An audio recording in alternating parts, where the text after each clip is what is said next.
Hi guys, I've been having some trouble with my internet, so I made a video and I sent it to my phone so that I could make sure that I got you a story time tonight.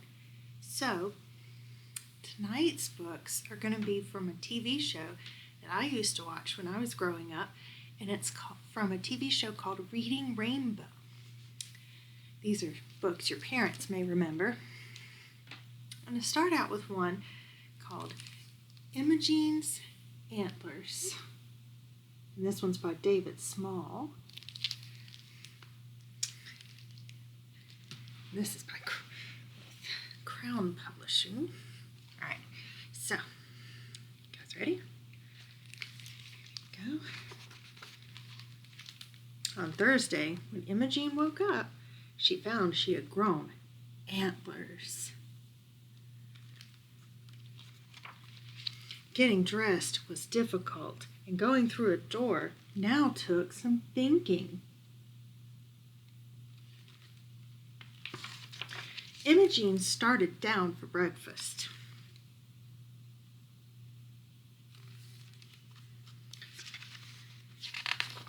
But got hung up. Oh! Imogen's mother fainted away.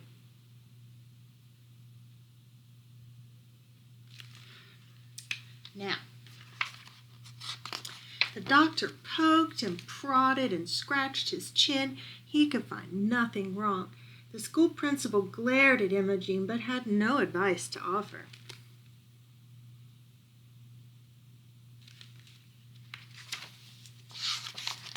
Her brother Norman consulted the encyclopedia and then announced that Imogen had turned into a rare form of miniature elk. Imogen's mother fainted again and was carried upstairs to bed. Oh!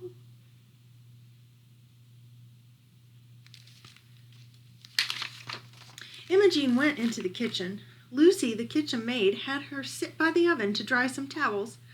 "Lovely antlers," said Lucy. The cook, Miss Perkins, gave Imogen a donut, then decked her out with several more and sent her into the garden to feed the birds.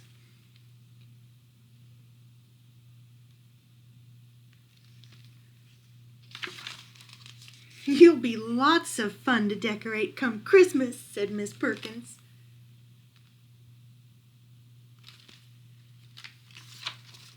Later, Imogen wandered upstairs. She found the whole family in Mother's bedroom. "Donuts, anyone?" she asked. Her mother said, "Imogen, we have decided there is only one thing to do. We must hide your antlers under a hat."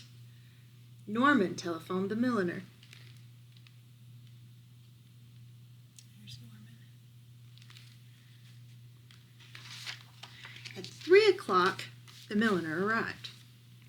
Rapidly, he sketched a few designs, then set to work. "Voila!" said the milliner. "Bravo! Bravissimo!" cried his assistants. "Food!" Imogen's mother had to be carried away once more.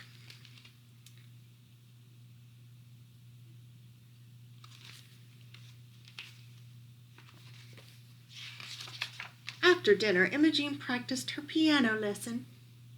Then, yawning, she folded her music, kissed the family, and went to bed.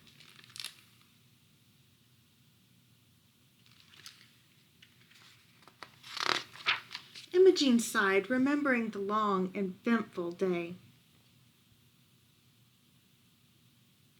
Very eventful. On Friday, when Imogen woke up, the antlers had disappeared. When she came down to breakfast, the family was overjoyed to see her back to normal. Hooray! Until she came into the room. The end. Now, for my next book, this is a book that still is one of my favorites to this day. And it is called Gregory, the Terrible Eater. This is by Mitchell Charmat, and it's illustrated by Jose Arugo and Ariane Dewey. And this is published by Simon & Schuster. Gregory, the Terrible Eater.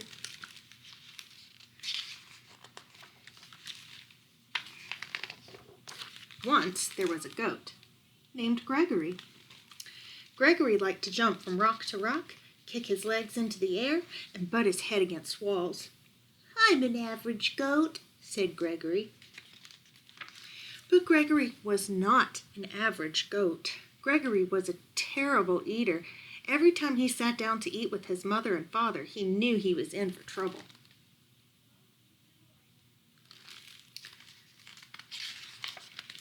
"Would you like a tin can, Gregory?" asked Mother Goat.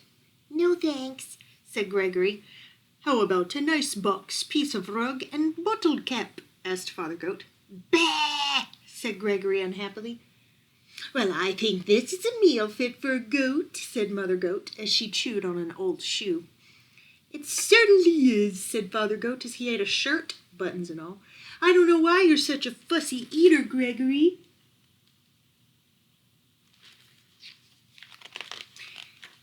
"I'm not fussy," said Gregory. "I just want fruits, vegetables, eggs, fish, bread, and butter. Good stuff like that." Mother Goat stopped eating the shoe. "Now what kind of food is that, Gregory?" she said. "It's what I like," said Gregory. "It's revolting," said Father Goat. He wiped his mouth with his napkin.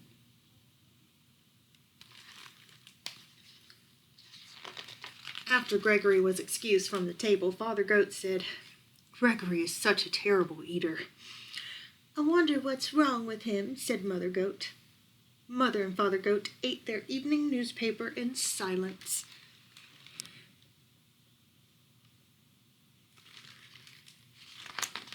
The next morning, Mother and Father Goat were enjoying a pair of pants and a coat for breakfast.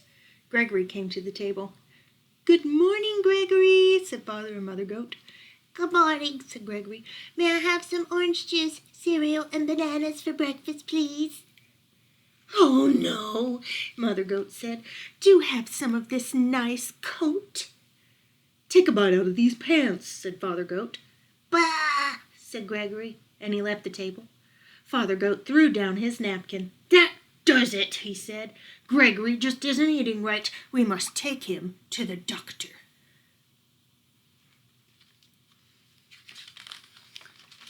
Father and Mother Goat took Gregory to the doctor.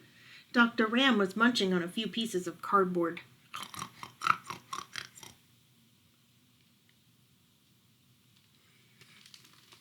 "Now, what seems to be the trouble?" he asked. "Gregory is a terrible eater," said Mother Goat. "We've offered him all the best, shoes, boxes, magazines, tin cans, coats, pants, but all he wants are fruits, vegetables, eggs, fish, orange juice, and other horrible things." "What do you have to say about all of this, Gregory?" asked Dr. Ram. "I want what I like," said Gregory. "Makes sense," said Dr. Ram, and he turned to Mother and Father Goat. "I've treated picky eaters before," he said. "They have to develop a taste for good food slowly. Try giving Gregory one new food each day until he eats everything."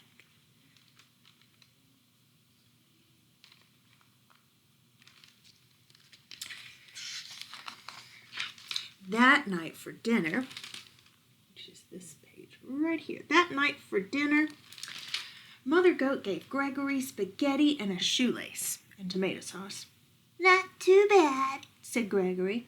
The next day she gave him string beans and a rubber heel cut into small pieces. "The meal was good and rubbery," said Gregory.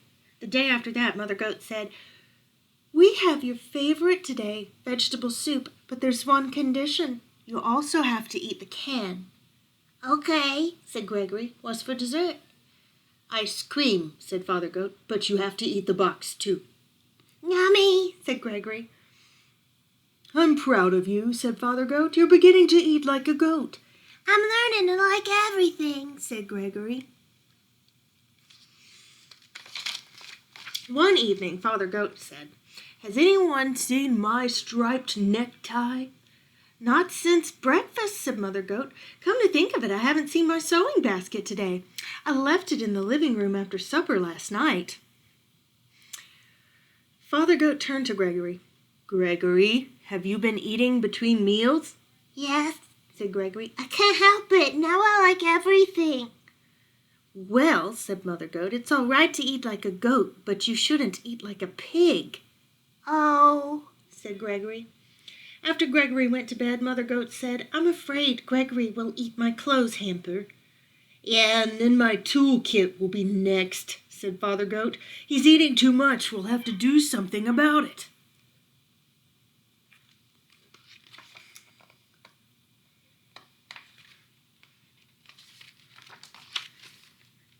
The next evening, just before supper, Mother and Father Goat went to the town dump.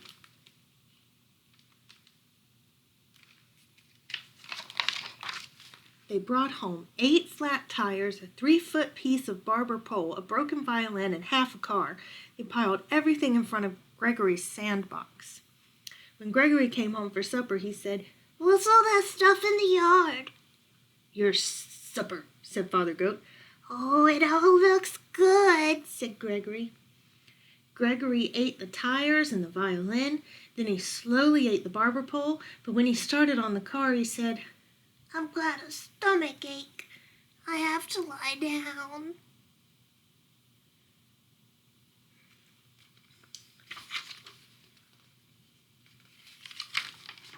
Gregory went to his room. I think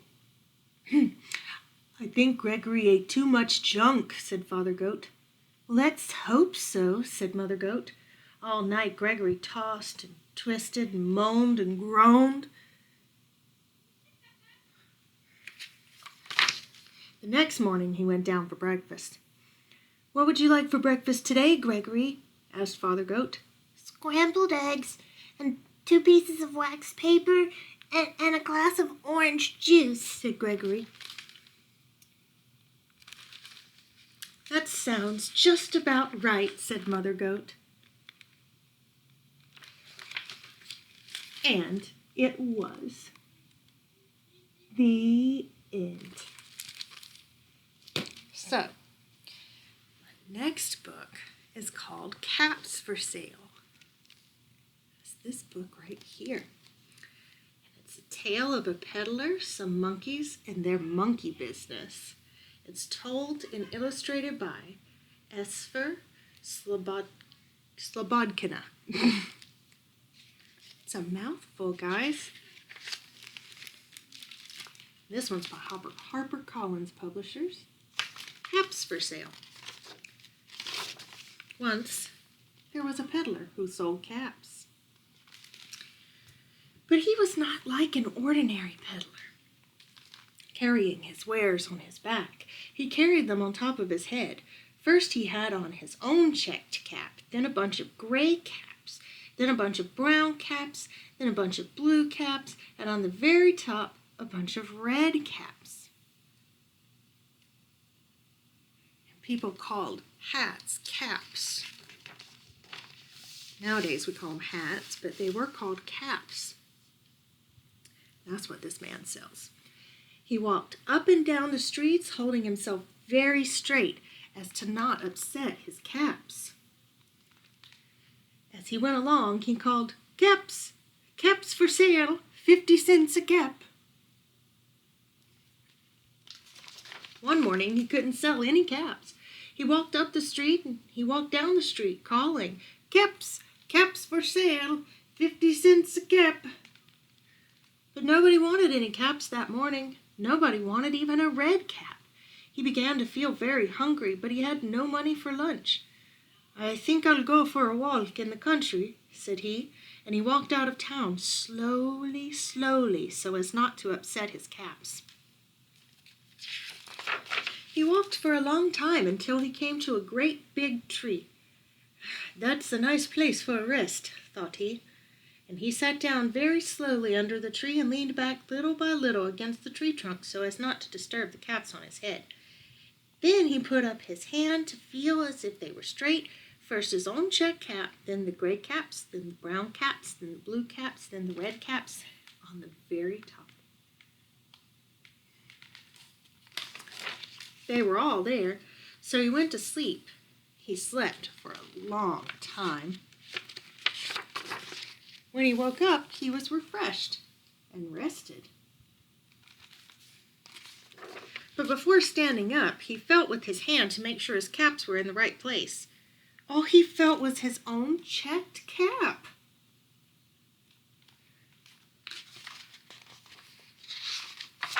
He looked to the right of him. No caps. He looked to the left of him. No caps. He looked in the back of him. No caps. He looked behind the tree. No caps. Then he looked up into the tree. And what do you think he saw?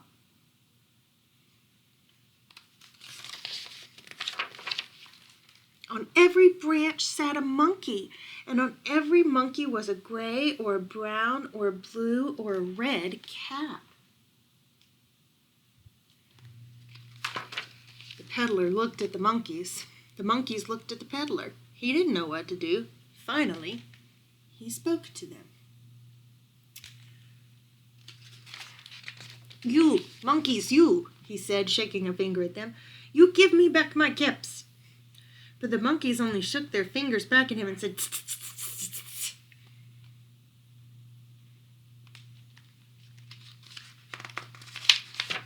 This made the peddler angry, so he shook both hands at them and said, "You, monkeys, you give me back my caps." But the monkeys only shook both their hands back at him and said, "Tss, tss, tss." Now he felt quite angry. He stamped his foot and he said, "You, monkeys, you better give me back my caps." But the monkeys only stamped their feet back at him and said, "Tss, tss, tss, tss, tss." By this time, the peddler was really very, very angry. He stamped both his feet and shouted, "You, monkeys, you must give me back my caps." But the monkeys only stamped both their feet back at him and said, "Tss, tss, tss, tss, tss." At last he became so angry that he pulled off his own cap, threw it on the ground, and began to walk away.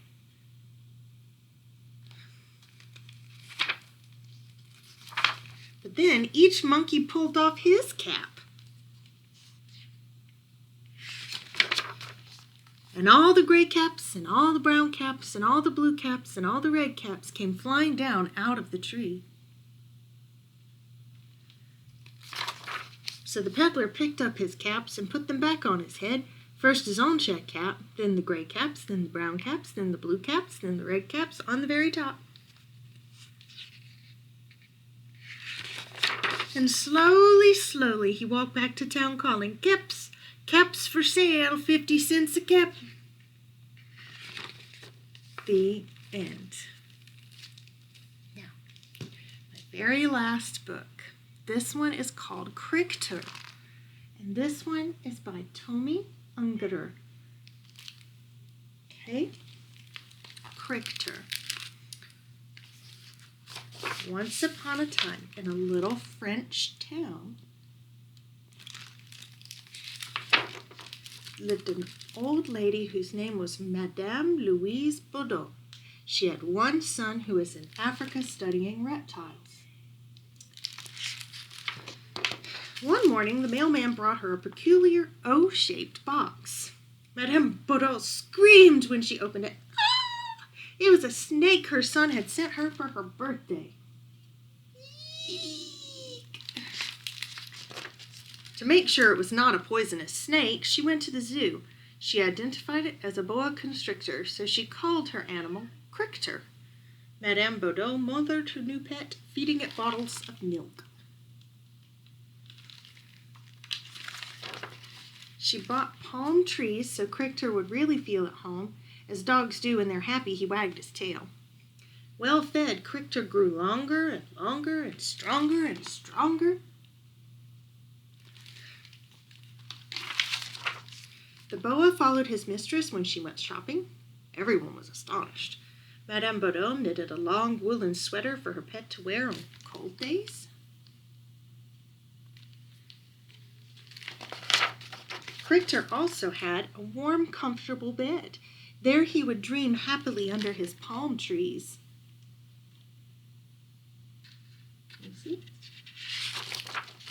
In the winter, it was fun for Crichter to wriggle in the snow. Madame Badeau taught at the public school. One day, she decided to take Crichter to her classes. Soon, Crichter learned to shape the alphabet in his own way. S as in snake, E as in elephant, N as in nothing, O as in oak, L as in lion, M as in man, G as in glass, W as in whale. And if you can look really closely, you can see that's Crichter. He could count 2, forming figures. 2 for your 2 hands, 3 for the 3 little pigs, 4 for the 4 legs of the dog, 5 for your 5 fingers, 6 for the 6 legs of a bug, 7 for the 7 dwarfs, and 8 for the 8 arms of an octopus. And again, that's Crichter making those numbers. The boa liked to play with little boys and little girls too. He helped the Boy Scouts learn knots. Crichter was a helpful snake. One day in a sidewalk cafe, Madame Badeau heard from a friend at the next table there had been a series of thefts in the town. That very night, the burglar broke into her apartment. Madame Badeau was already gagged and tied to a chair when the faithful boa awoke and furiously attacked the burglar. The villain's terrified shrieks woke the neighbors. Crichter remained coiled around him until the police arrived.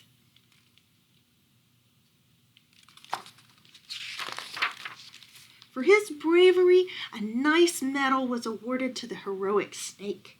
Crichter even inspired the local sculptor to make a statue in his honor.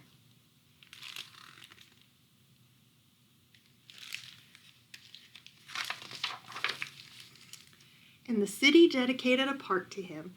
Loved and respected by the entire village, Crichter lived a long and happy life. The end. Thank you guys for listening to my stories. I'm sorry I had to miss you live, but I wanted to make sure you got your story and that it didn't miss out just because my power was out. So I'm really, really looking forward to seeing you Sunday. We'll read some more cool books. And don't miss Miss Lauren's Science Saturday coming up on Saturday, where we'll have lots of really fun activities for you to do online. So I'll see you soon, and I can't wait to talk to you soon. Bye, guys.